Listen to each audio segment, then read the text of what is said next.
The report is about 100 plus pages, and we've just scratched a little bit of it. I think some of the most important parts, so it was a good scratch. But what do you, having read it thoroughly, I'm sure, what changes do you hope will be made before it's formalized in some way?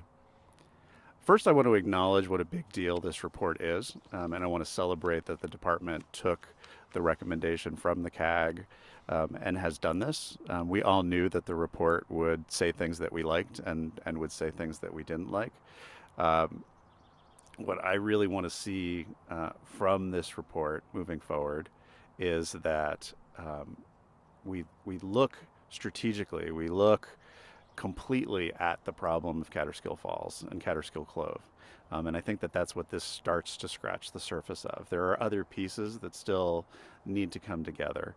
But from this report, what I hope is that we do get that unit management plan amendment in the not too distant future, because Kaaterskill Falls and the Clove, the problem is growing, it's not shrinking. So we need to do work, and we don't need a report on a shelf. We need actions on the ground.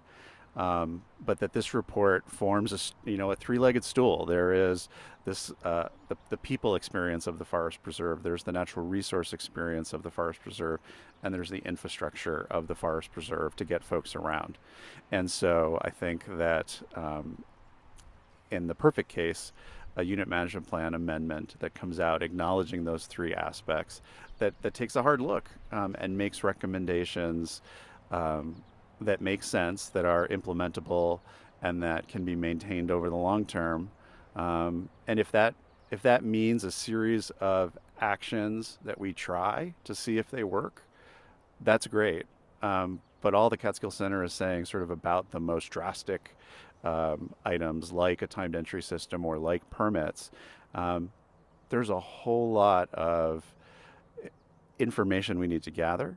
There's a whole lot of options we need to try, because limiting the public access to the forest preserve is the worst outcome possible. And so we want to ensure that we protect that forest preserve, but we want to ensure that all New Yorkers and really anyone can enjoy what is a national, if not international, treasure that is the forest preserve here in the Catskills.